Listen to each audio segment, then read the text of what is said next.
Muy buenas noches, les damos la bienvenida a una emisión más de Clínica de la Fe. El día de hoy vamos a discutir en torno a cómo se construye la víctima, qué es una víctima y un poco reflexionar en torno al opuesto, ¿no? Al victimario.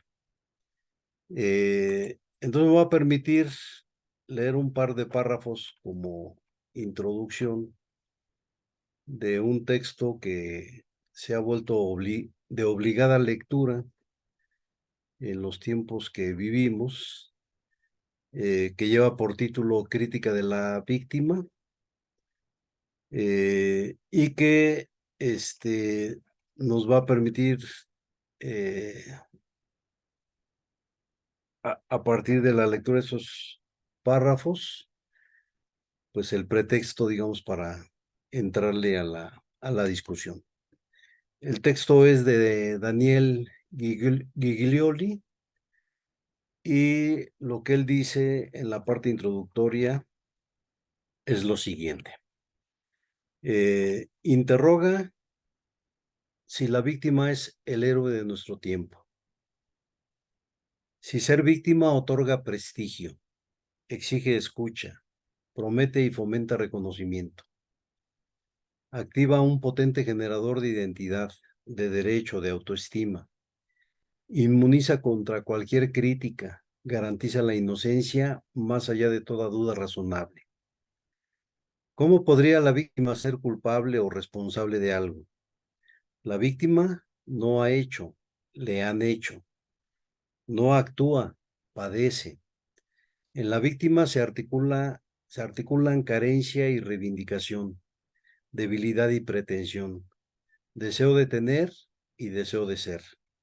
No somos lo que hacemos, sino lo que hemos padecido, lo que podemos perder, lo que nos han quitado. Así las palabras del autor. Y pues comenzamos. Buenas noches. Pues ni apague la cámara, mi profe César. Creo que aquí vamos a empezar con preguntas para ti, para el profe Carlos y por ahí Irene, no sé si quiera participar tanto en las respuestas como en las preguntas. Bueno, aquí yo quisiera empezar, muy en el caso que nos ocupa, eh, podemos entender a una víctima como alguien que ha sufrido un daño en una experiencia, en una vivencia, en un núcleo familiar, escolar, en el caso que nos ocupa, pues dentro de las organizaciones religiosas. ¿Sí hay víctimas desde la perspectiva que tienen ustedes?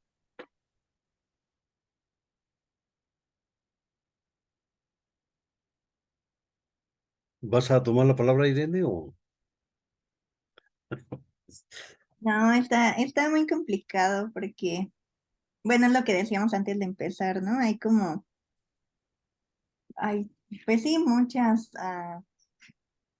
características o atributos que podríamos ponerle a una víctima, pero también, como ahorita leía César, ¿dónde queda nuestra responsabilidad si en algún momento nos declaramos víctimas, ¿no? O sea, tampoco es como que no podamos haber elegido otra cosa muchas veces. O sí, está complicado, la verdad. A ver, yo haría una reflexión, ¿no? Más que contestar directamente si sí existen las víctimas o no, haría una reflexión que me parece necesaria un poco para eh, justificar la dificultad de una respuesta que quedaría sintetizada en un sí o en un no. Y lo primero que diría es que la idea de la víctima como un asunto público y como un asunto de interés de los estados nacionales en términos de diseño y construcción de una política pública de la víctima, es muy reciente. De hecho, el dato que suelen dar los que se meten al tema, pues es el dato que tiene que ver, digamos, con la finalización de la Guerra Fría, la disolución del bloque socialista y la emergencia de una política globalizada que pone, digamos, un conjunto pone una agenda por el lado de los valores, es decir, hay valores que en este momento están siendo promovidos como valores universales, como el asunto de la democracia, la tolerancia, el multiculturalismo, la pacificación, entre otros. Y también puso en la agenda pues el asunto de la memoria sobre una preeminencia sobre los estudios históricos, ¿no? Es decir, en lo que ahora los académicos se han metido es en la discusión de la memoria más que en la discusión de la historia. Y en ese escenario también irrumpe, digamos, el tema de la víctima, ¿no? Y entonces, ¿por qué aparece la emergencia de la víctima? Y propondría entre otras tesis, una tesis que me parece eh, coherente, que me parece sólida y que me parece que nos puede, digamos, dar elementos como pues como para no caer en lugares comunes, ¿no? Lo que se dice es que la finalización de la Guerra Fría también anuncia la emergencia de un mundo unipolar. Y el mundo unipolar tiene que ver con el triunfo del liberalismo sobre la apuesta socialista y que la única interrupción o el único paréntesis que aparece en la historia reciente es pues, la emergencia del árabe, o sea, esta presencia de los árabes en los atentados del 2001 sobre las Torres Gemelas, eh, pero aparece como paréntesis, ¿no? Es decir, lo que está en marcha es la agenda del mundo unipolar. Y la agenda del mundo unipolar tiene que ver con qué hacemos, o sea, lo que anunciaba uno de los teóricos del neoliberalismo, pues es que habíamos llegado al fin de la historia y en el contexto del fin de la historia, pues algo habría que hacer con todos esos proyectos sociales que fueron derrotados. Y en ese saquito de proyectos derrotados, pues están las diferentes expresiones del socialismo, por supuesto el modelo soviético, eh, las apuestas anarquistas y ahora digamos como que el objetivo serían, digamos, todos esos regímenes en América Latina que se hermanan, digamos, en una apuesta cercana, digamos, a un socialismo muy a latinoamericana. Pero esas son las apuestas derrotadas.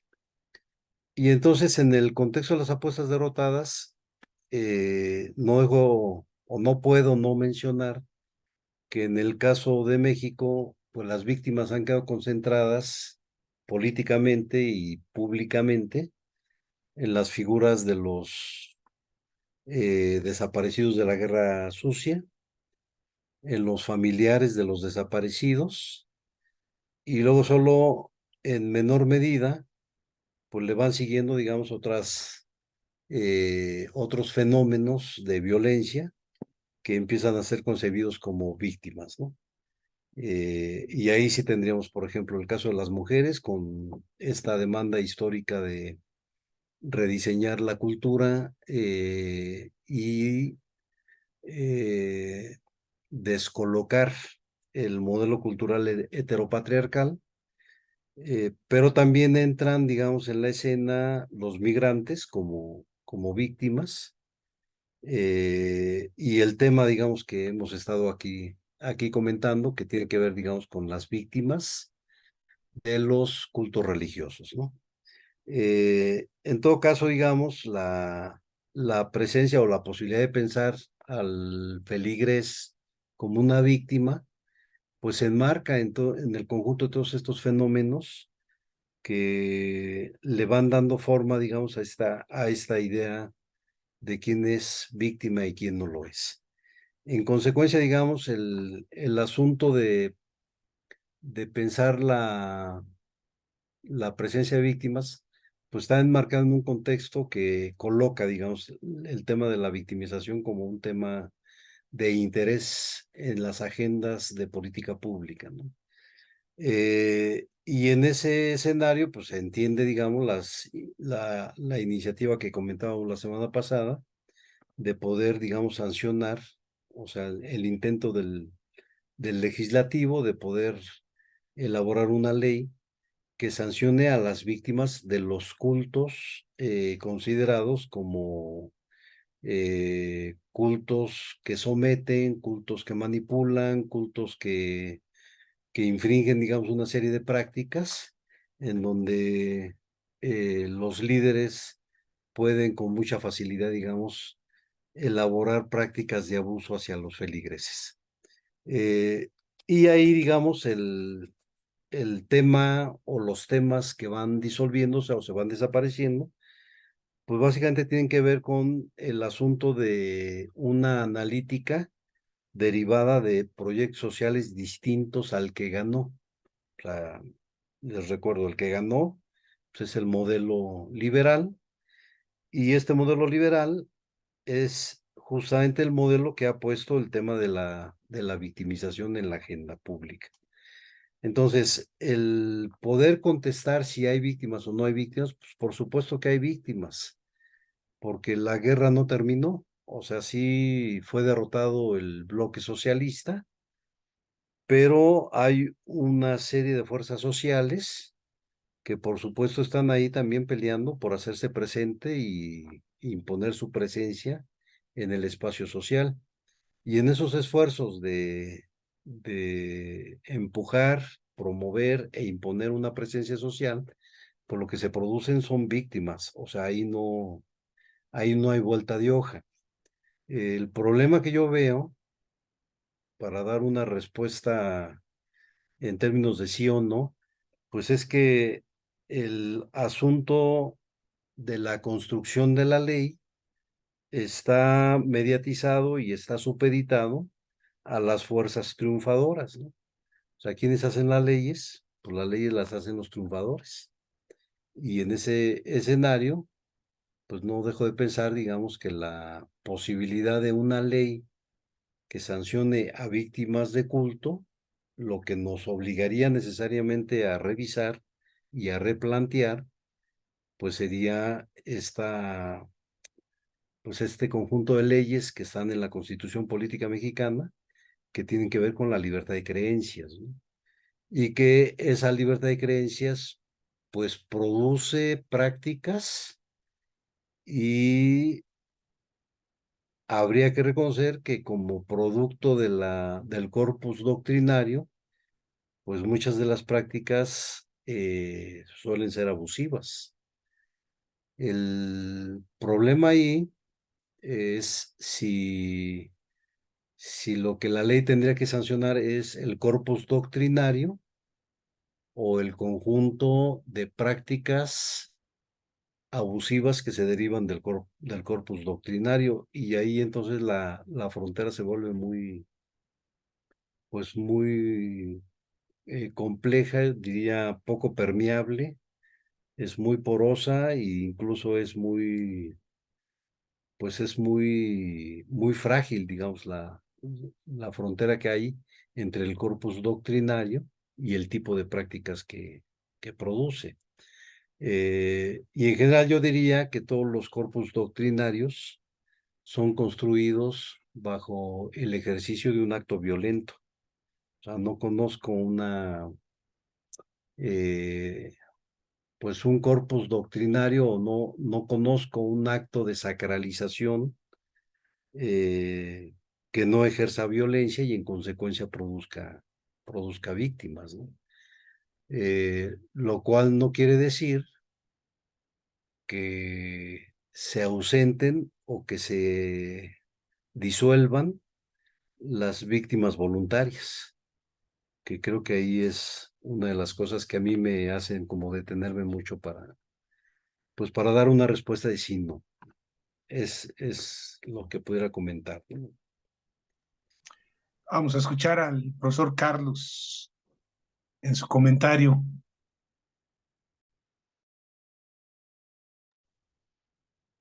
No, pues, qué puedo agregar después de lo dicho por César, que es además, pues tendríamos que detenernos y dedicarle tesis a lo que dijo.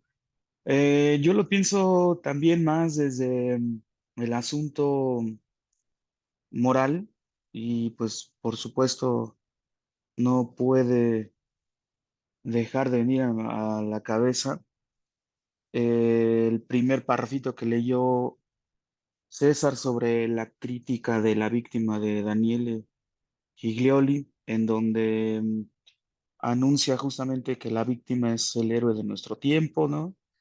Que es inmune a cualquier crítica, que no le hace, que le hacen, que se subjetiva, si lo queremos poner así, desde el padecimiento, desde la falta y esa frase también demoledora de no somos lo que hacemos, sino lo que hemos padecido, ¿no? Al respecto, pues otra vez, bueno, viene Nietzsche a la cabeza con su visión crítica sobre el resentimiento, o sea, es decir, am, quizás a lo mejor estemos hablando de cosas distintas, porque si bien el asunto de la víctima atraviesa la cuestión legal que ya nos platicó César, parece ser también que es o que acompaña a todo un pensamiento epocal. O sea, no hay, incluso desde los discursos, al menos la mayoría de los discursos de la psicología, no hay quien ponga, no hay quien no ponga énfasis en la víctima, ¿no? Y tienes que sanar al niño interior y tienes que em, descubrir tu potencial, y este tipo de cosas o de discursos, pues que van encaminados a que te sigas viviendo y viendo el mundo desde pues la mera insatisfacción o la mera falta. En ese sentido, pues no son pocos los autores que apuntan que ese pensamiento victimista de la época te daría incluso derecho a consumir, ¿no? En tanto que no eres lo que haces, sino lo que te falta, pues ayudaría, por supuesto, también a la reproducción del sistema capitalista, en tanto todo se puede consumir, pero me regreso a Nietzsche en la cuestión del resentimiento. Epocalmente, eh, culturalmente dirían por ahí, pues parece que estamos viéndolo todo desde esa óptica. O sea, no hay quien no se sienta sumamente agraviado eh, por algo, ¿no? Por lo que sea. Y pues bueno, vemos cada vez a la gente más enloquecida, matando a otra porque alguien se lamentó en el tránsito, ¿no? Entonces se vuelve una guerra de víctimas que no puede quedar impune, ¿no? ¿Quién merece? ¿Quién tiene más derecho? ¿Quién es más víctima? Y me parece que los grupos también se dirigen hacia allá en una guerra de víctimas. Nietzsche pues consideraba al sentimiento, perdón, el resentimiento como algo perjudicial, ¿no? Ominoso, que además surge cuando una persona no se le aparentemente se le ha negado o a un grupo se le ha negado poder satisfacer o también afirmar sus deseos y aspiraciones, ¿no? Y en ese no poder afirmar deseos o aspiraciones surge la frustración y el enojo, ¿no? y tiene que ver con aquellos que sí lo podrían lograr. Por supuesto que también esto pues, debe tomarse con muchas pinzas porque a veces parece que está argumentando justamente como de el más fuerte o una cosa así, y me parece que más bien va por el lado de invitar a todo el mundo a la trascendencia de las limitaciones del resentimiento, ¿no? Y de vivir lo que él llamaba una manera auténtica, que consistía en la creación y en la afirmación de valores, ya no tomando en cuenta pues lo que se hizo con nosotros, sino lo que nosotros podemos y debemos incluso hacer. En ese sentido, pues eh, pocas son las voces que incluso no te inviten a ser responsable. Y esta palabra le causa mucho escozor a muchas personas, ¿no? Y por eso no es casual que casi nadie lo promueva, porque pues reconoce, ¿no? Incluso yo creo que sí es hasta un tema teológico de dignidad, porque asume o afirma que el sujeto tiene agencia y por lo tanto también tiene capacidad, aunque sea mínima, de actuar. Ahí donde hay poder, decía Foucault, pues también aparecen las resistencias. Y con estas teorías de las víctimas o propagaciones de las víctimas, parece que eso se nos ha olvidado, ¿no? Que somos agentes, que somos capaces de hacer algo mínimo con aquello que se intenta hacer de nosotros, ¿no? Que aunque sea una mínima resistencia se puede poner ahí ante aquello que tenemos una lectura de maldad o sufrimiento, padecimiento. Entonces, pues está complicado desde ese punto de, de vista generacional, cultural, porque básicamente todos somos víctimas o estamos subjetivados desde ahí y además exigimos, es una apuesta además, pues por supuesto muy infantil, y por supuesto la resolución muy paternalista.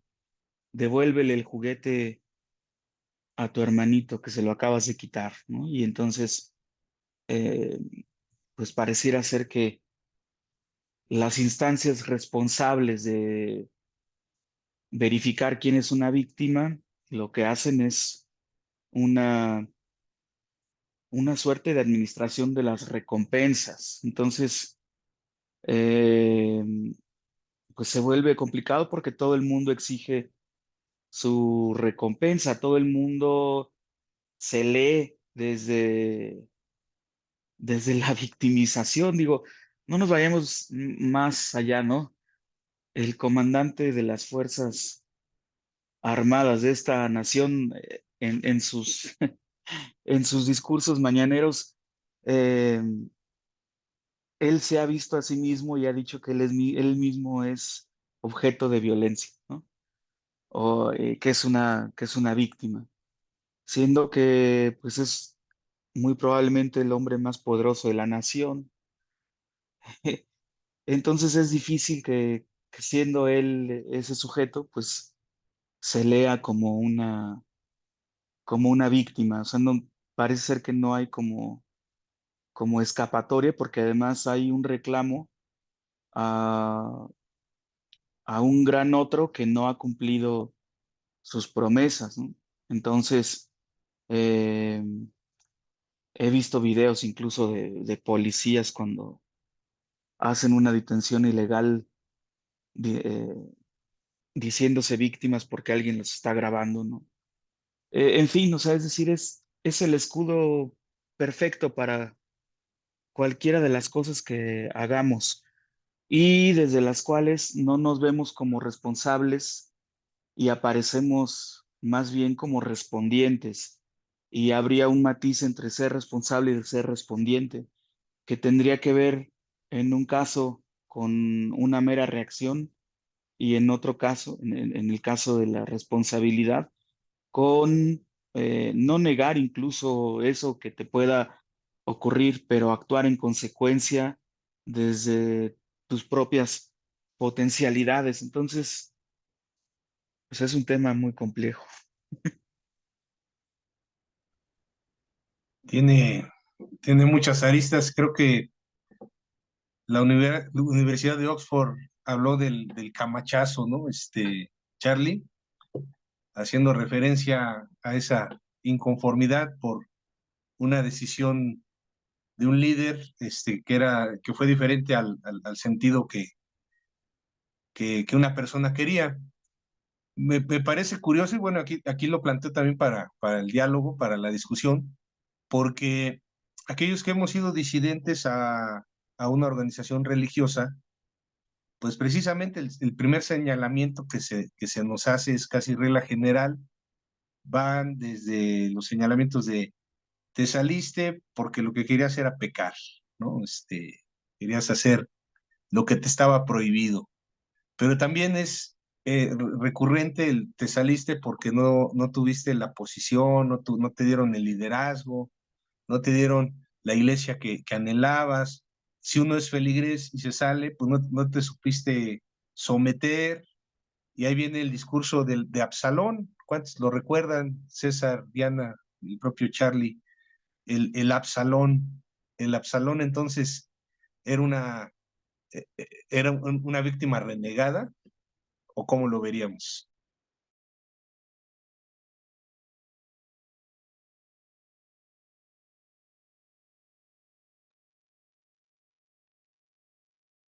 Yo no me acuerdo, la verdad, de Absalón.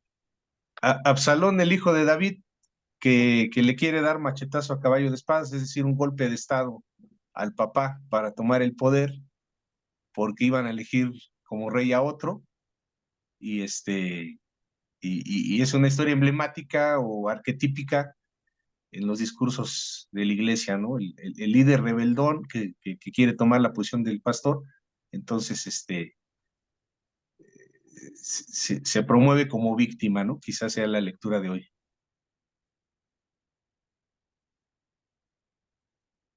Yo lo que pensaba, bueno, ahorita si quieren contestar lo de Absalón, pero lo que yo pensaba es como, bueno, ustedes como, como psicólogos clínicos, a lo mejor no como que nos digan qué tenemos que hacer ni nada de eso, pero hablo por mí y creo que por muchas personas que conozco que ya no están en la iglesia, la realidad es que pues vivimos lo que decía el profe Alejandro, ¿no? Como mucho resentimiento, si bien no es de, pues no me dejaste hacer lo que yo quería y por eso me fui de la iglesia, ¿no? Sino porque dice uno también, o sea, también me querías manipular y yo no me dejé y me fui, ¿no? Me fui a buscar mi vida. Este, les digo, no quiero como que me respondan como lo que tenemos que hacer, pero quizá como verlo de una diferente forma, ¿no? Como eh, cuando nos salimos al principio de la iglesia, ya no verlo así como un resentimiento hacia las personas, ¿no? Que nos querían manipular o que muchas veces abusaban, para tampoco colocarnos nosotros como en esta posición de víctima y de no hacernos responsables de las demás cosas que también fueron, pues sí, o sea, no valga la redundancia, nuestra responsabilidad.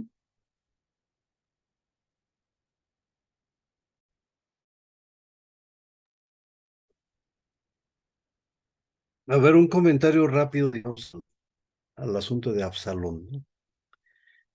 Creo que la metáfora en general es un poco la idea de quítate tú para ponerme yo, y la consecuente muerte de el deseo del hijo de David de ponerse en la línea sucesoria en un escenario donde no hay claridad en términos de quién es el sucesor del rey, ¿no? Y una respuesta, pues no acabada para Irene, ¿no? O sea, porque la pregunta es si es posible construir una suerte de clínicas de la violencia, ¿no? Entonces, el primer problema que tenemos, pues es que no conozco ninguna ley que le prohíba a la gente ser violento, agresivo, y tampoco existe una ley que le prohíba a la gente ser vulnerable. No sé si me explico, ¿no? Entonces, pongo como ejemplo,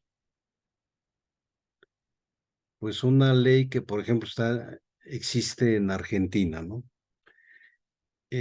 Una ley que construyen a partir de esta moda que se puso de la violencia intrafamiliar, y entonces definen, el artículo 1 definen, se entenderá por violencia toda acción, omisión o abuso que afecte la integridad física, psíquica, moral, sexual y o libertad de una persona en el ámbito del grupo familiar, aunque no configure un delito. Entonces, yo creo que ahí el primer problema que nos enfrentamos es cómo ese artículo pues queda anulado por lo mismo que enuncia, ¿no? Porque si la violencia no es tipificable como delito y en consecuencia la ley no puede prohibir el ejercicio de la violencia, entonces pues ahí la pregunta es si una definición así de ley en realidad lo que está produciendo es una especie como de cacería en donde la gente va a buscar victimarios y víctimas, ¿no? Y ahí, digamos, hay pues una cuestión que en el ámbito de la clínica se insistiría mucho, ¿no? Porque, ¿cómo construye una política de Estado? Pues una idea de víctimas de violencia, ¿no?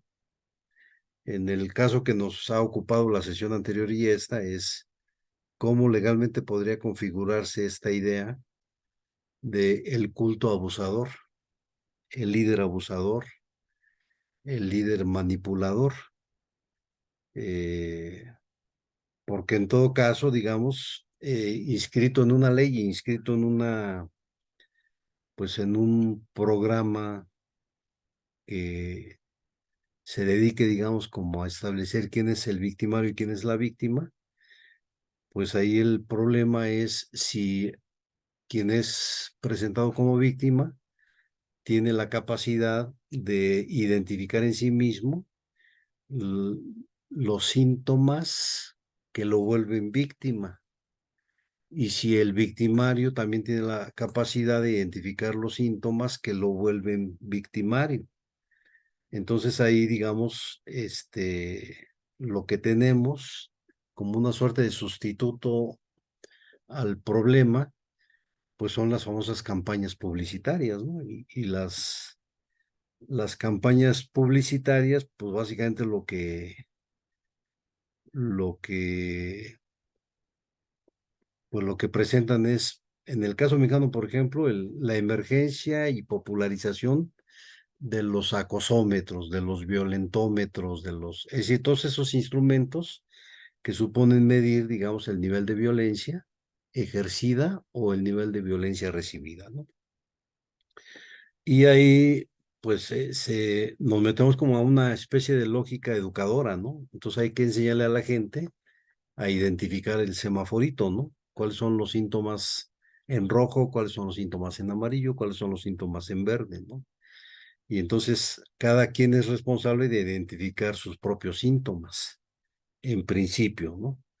Y una vez identificados los síntomas, entonces cualquiera puede ir a denunciar al violento, ¿no? Entonces ahí, digamos, la cuestión es cómo le hacemos para construir programas de prevención de violencia, pues que no se metan a esta lógica de la medición, sino que se metan más bien a una lógica de prevención. O sea, no advertir la sintomatología ya construida, sino más bien prevenir el tipo de sintomatología para un potencial violentador o para una potencial víctima, ¿no? Eso es lo que evidentemente no tenemos, ¿no? Entonces, lo que básicamente se inscribe en esta lógica de la victimización, porque pues es una cosa que promueven fundamentalmente los promotores de derechos humanos, pues es esta idea de que lo que tenemos son sujetos victimizados, ¿no? Entonces, pues lo que a mí me parece que aparece, que se construye ahí, pues, es una suerte de callejón sin salida, porque ¿qué son en consecuencia los cazadores de victimarios y víctimas? ¿A poco ellos no son violentos? ¿O a poco ellos no son acosadores? ¿O a poco ellos no son coaccionadores, ¿no? Entonces no me parece, digamos, pues que resulte como muy sencillo la solución al dilema, ¿no? Porque lo que hemos estado construyendo son protocolos, ¿no? Protocolos de la mujer violentada, protocolos del migrante violentado, protocolos de el estudiante violentado, etcétera, ¿no? Es decir, entonces esta idea del protocolo, lo que más o menos plantea, pues es que o la víctima, pues tenga la disposición de salir y denunciar verbalmente al victimario, ¿no? Entonces, esta especie, digamos, como de bipolaridad entre víctima y victimario, lo que hace, digamos, es eh, pues edificar una especie de clínica, donde la clínica está dedicada justamente a eso, a identificar de una parte al violentador, de otra parte al violentado, pero es una cosa que en términos de salida terapéutica o de salida curativa o de salida salvacionista, pues prácticamente no tiene futuro, ¿no? Y no tiene futuro porque el acento está puesto, digamos, en esta idea de querer extirpar el acto violento, cuando yo creo que eso no es posible, pues, ¿no? Entonces, ¿dónde estaría, digamos, ahí como finalmente el énfasis, ¿no? Porque un poco como la reflexión que elabora Carlos, porque me hacía a mí pensar, ¿no? Que lo que está fuera de foco aquí es el asunto de las responsabilidades. O sea, porque cuando alguien es declarado víctima, pues lo que sin decirlo se está haciendo es dejar sin responsabilidad a la víctima, como si la víctima no fuese responsable de lo que va ocurriendo. Y desde esa óptica, pues evidentemente pues no hay forma de salir, digamos, con opciones razonablemente aceptables de reconfiguración de la cultura, porque pues evidentemente es más cómodo ser víctima que cualquier otra cosa, ¿no? O sea, porque ser víctima, pues ya en automático nos vuelve inmunes, elimina los posibles señalamientos, elimina incluso la pregunta de cuál es el grado de responsabilidad de quien se está quejando de haber sido violentado, ¿no? Pero eso me supongo, Irene, pues aumenta más las preguntas que las respuestas, ¿no? Gracias, César. Profesor Charlie, tu comentario en este respecto.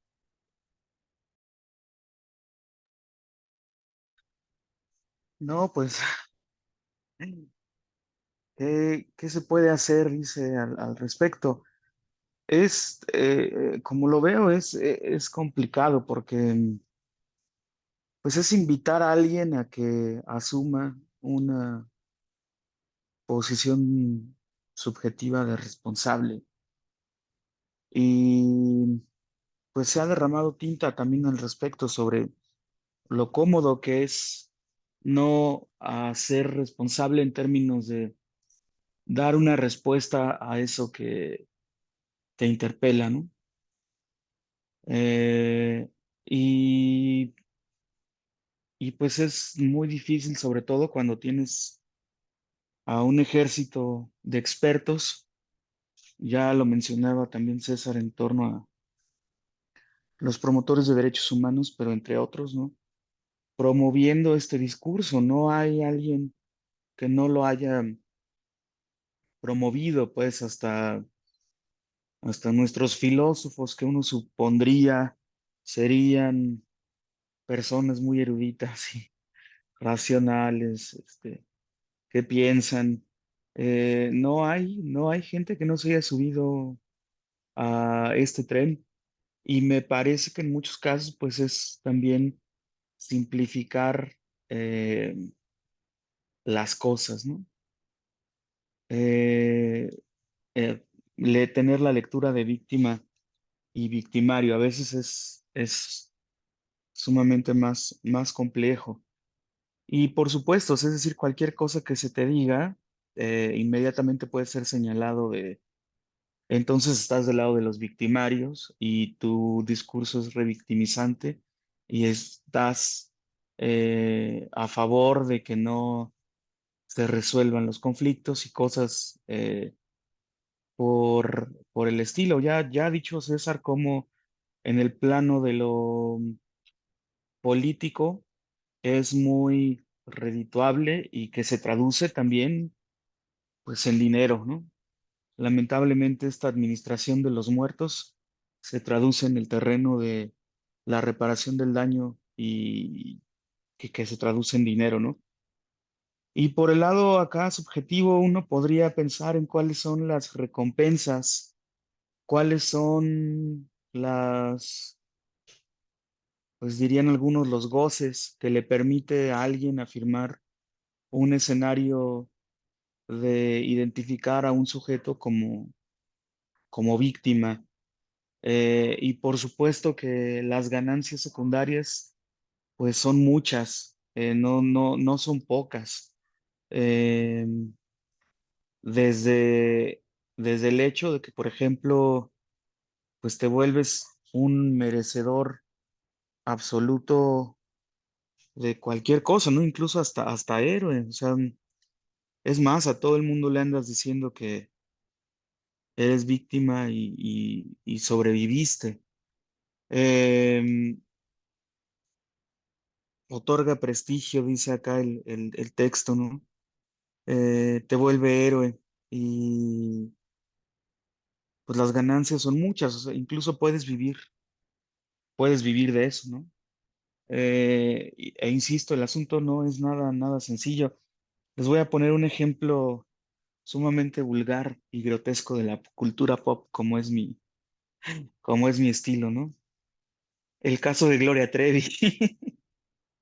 Perdón que traiga acá estos nombres a este lugar que pretende ser más serio, pero a mí me parece que no es menor, o sea, es alguien que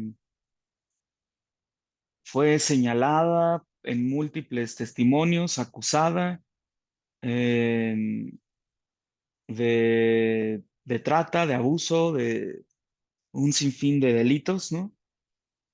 Eh, y al final regresa como heroína porque tiene un, eh, porque tiene un discurso de víctima, ¿no? O sea, es decir, yo me equivoqué y justo la víctima no es responsable, se equivocó, por ejemplo, ¿no? O se dejó seducir, o... y es muy complejo porque también uno puede decir, le gustaba la seducción, le gustaba eh, ser quien llevaba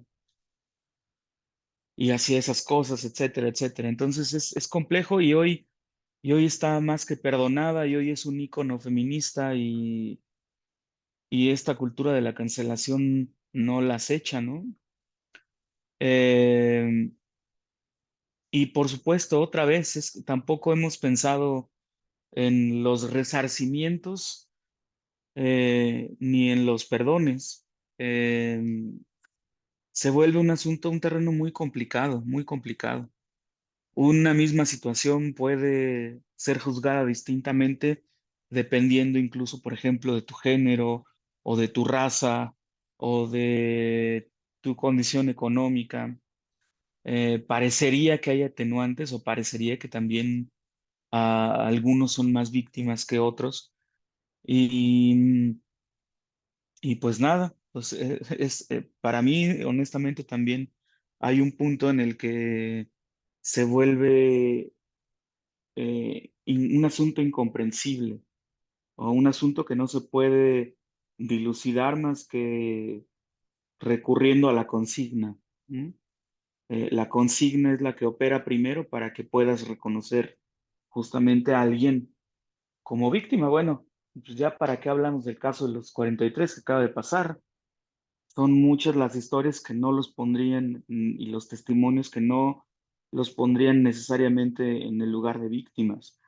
Y, y el asunto otra vez pues se torna turbio, complejo, porque se te va todo el mundo encima e incluso pareciera ser que estarías celebrando o permitiendo el holocausto de estos jóvenes, cosa que tampoco es cierta.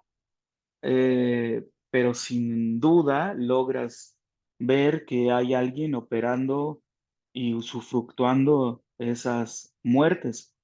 Y en la clínica uno a uno, pues también hay usufructos, también hay ganancias, también, y hacer un movimiento del lugar de víctima al lugar de responsable, pues ya en cortito, ¿no? Si le hacemos caso a Lacan, pues el sujeto no quiere dejar de gozar, ¿no? Le duele, le duele dejar el goce. Eh, entonces trasladarlo al terreno de ser un sujeto responsable, eh, pues no es nada sencillo, sobre todo cuando tienes al mundo pues con discursos totalmente contrarios a lo que algunas de las cosas que aquí se han afirmado, ¿no?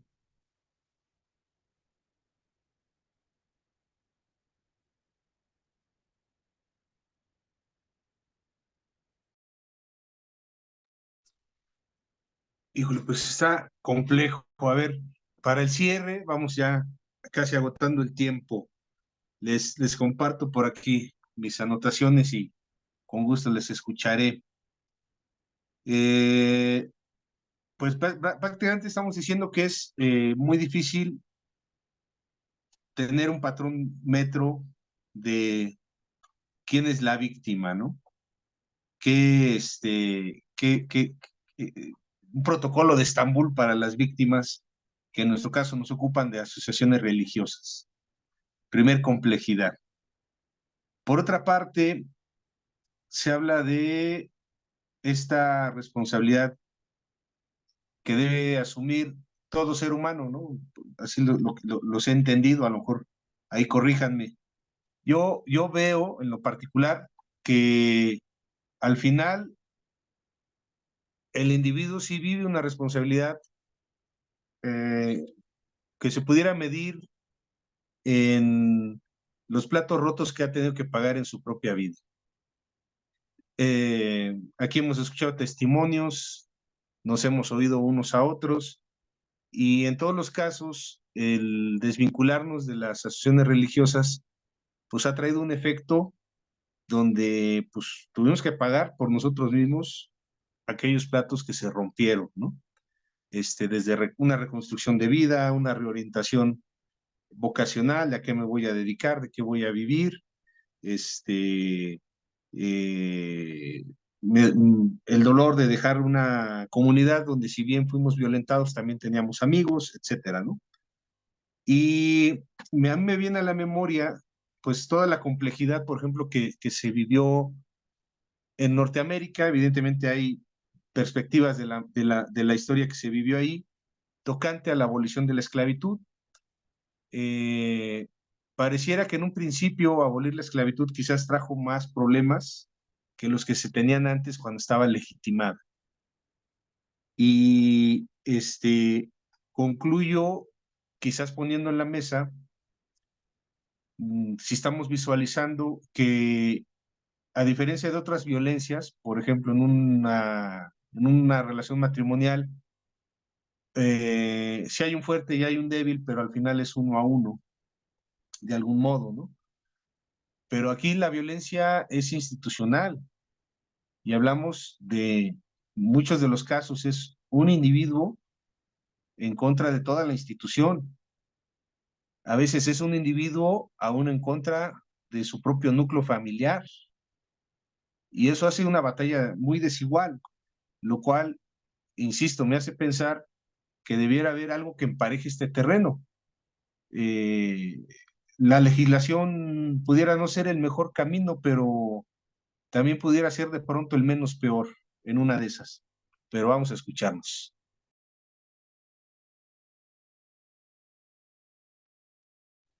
Pues a ver, yo por los comentarios y las preguntas que te haces, Roberto, a lo mejor quisiera cerrar este,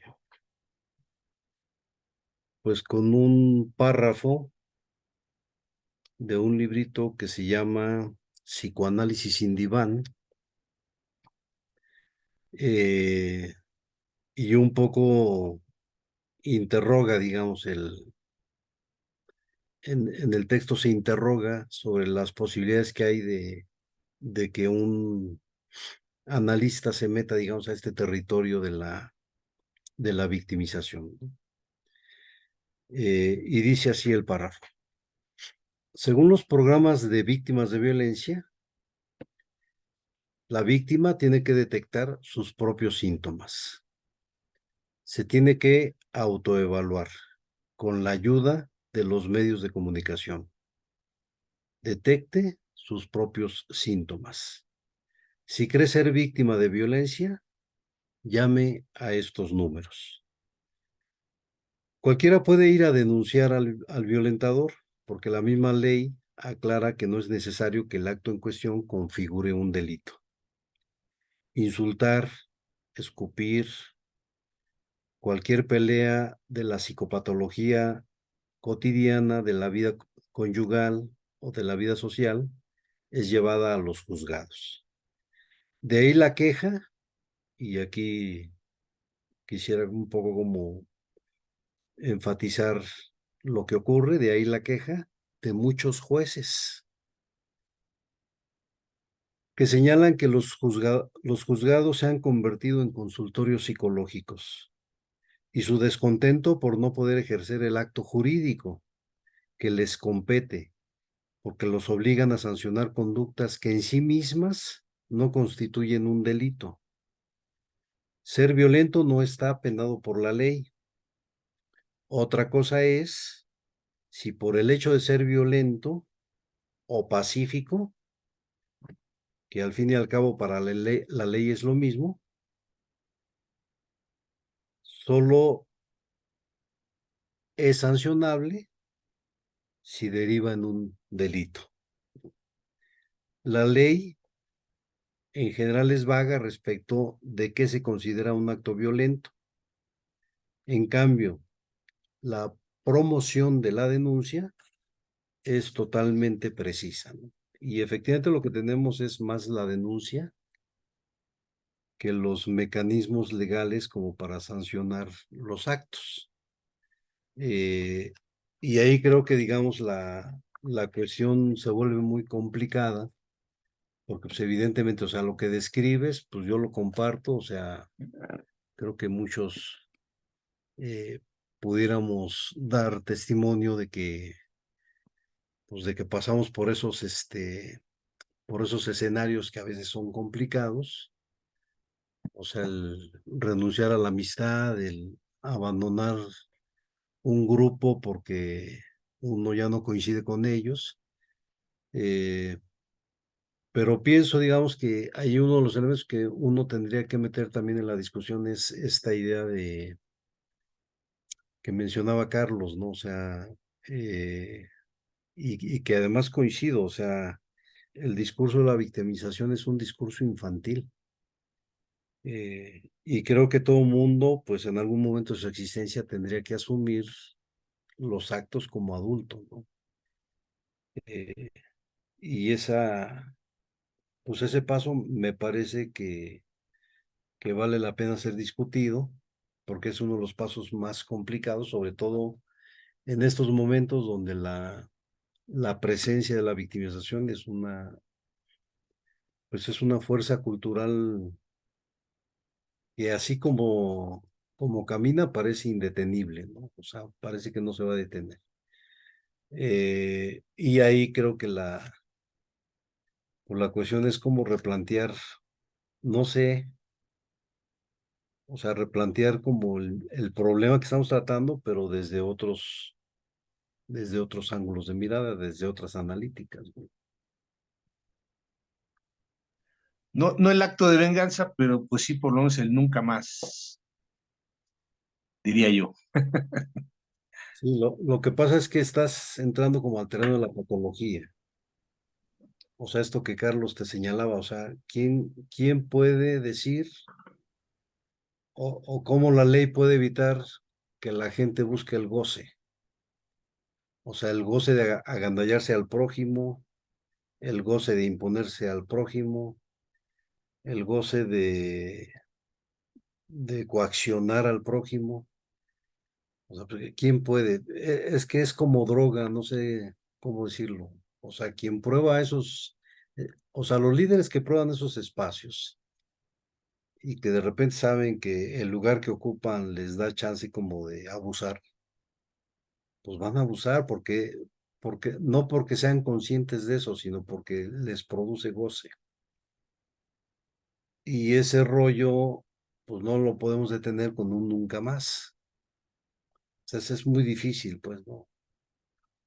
El grito de nunca más, pues aparece en muchos escenarios de victimización, pero pues es un deseo y es una consigna, pero no es suficiente como para modificar el estado de cosas, ¿no? Creo, pues. Muy bien, ojalá te equivoques, gurú. Yo Vamos a también lo escuchar a, escucho. vamos a escuchar a Charlie y a Dianita y Josh si tienen por ahí una participación de cierre para ir concluyendo.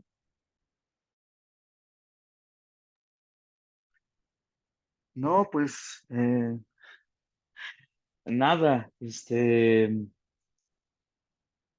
es complicado porque incluso muchas de las relaciones que establecemos como vínculos, pues se establecen desde la patología, ¿no? No necesariamente mediante una legalidad y mucho menos incluso desde un asunto también eh, moral. Pienso en una película que se llama El Hilo Fantasma, con Daniel Day-Lewis y es la historia de un sastre que consigue patológicamente modelos y las desecha cuando ya no le interesan, ¿no? Cuando ya no les sirve, las lleva, las trata como musas, viven con él hasta que él se harta, ¿no? Pero hay una que le hace la guerra y, y hacerle la guerra significa también conocerlo a él en un estado de vulnerabilidad, ¿no? Ella, con tal de quedarse con él, lo envenena, pero en microdosis, para que él enferme y ella lo pueda cuidar. Y él entonces se ponga en un estado vulnerable que los dos reconocen como amor, ¿no? Y la escena final de la película es eh, él dándose cuenta, ya otra vez harto de la situación, de, de que ya no la necesita como musa. Es en la última escena, él ve cómo ella está preparando los hongos que lo envenenan para que puedan volver a repetir esta escena en donde él se enferma y la necesita y se pone vulnerable y ella lo cuida. Y pues no, pues o sea, no hay final esperanzador ahí, no hay. A lo que hay ahí son cuestionamientos y complejidades, porque, o sea, es decir, desde nuestra óptica, si nos ponemos a pensar como en lo que decía César respecto al violentómetro, este, que además tiene un gran problema porque es un violentómetro conductista. Nosotros sabemos perfectamente que pues no hieren los insultos, sino las intenciones. En ese sentido, alguien nos puede agredir brutalmente con un buenos días, ¿no? O nos puede incluso saludar con una mentada, porque hay una relación o un vínculo de amistad. Entonces, claro, en este caso nos pueden violentar mucho con un Dios te bendiga, como los que se suben a los micros y si no les compras, te dicen que Dios te bendiga, pero sabes perfectamente que no te están diciendo Dios te bendiga por la entonación, por la intención, por cómo te ven, por cómo puedes leer todo en su conjunto, ¿no? Entonces, en la escala del violentómetro, no creo que vayan a poner, o a tipificar todos y cada uno de los actos violentos, ¿no? Gritarle al niño que no meta los dedos en el contacto, pues también es violento y es necesario. Entonces, eh, ahí podríamos también decir que en el ejercicio de esa violencia, o en estas que he mencionado, sobre todo del hilo fantasma y del niño, podríamos decir que también habría entonces víctimas y victimarios. O sea, porque yo tengo claro que ciertas psicologías dirían sí, le gritaste y lo traumaste. Y desde el otro lado dirían cosas como que no es una relación sana porque, pues porque está mal envenenar a la gente, ¿no? O está mal desecharla, primero usarla como musa y después abandonarla cuando ya no te sirve. Pero lo que sucede ahí es mucho más complejo, no es lineal, no es sencillo. Entonces, pues sí, la salida se ve complicada, ¿no? El asunto no, como siempre, creo que hay más preguntas, no hay tanto respuestas y sirvan esos contraejemplos, según yo, pues para dimensionar lo complejo que puede ser el asunto de víctimas, victimarios, las lecturas, las mediciones y también, por supuesto, el ejercicio de las violencias. Si a eso nos vamos, pues la primera violencia es hablar. Eh, y pues a mí no me parece tampoco casual que por ahí empiece el Evangelio de Juan diciendo que en el principio era la palabra, ¿no? Creo que aquí lo dejaría. Muchas gracias, Dianita. Si quieres comentar algo para el cierre.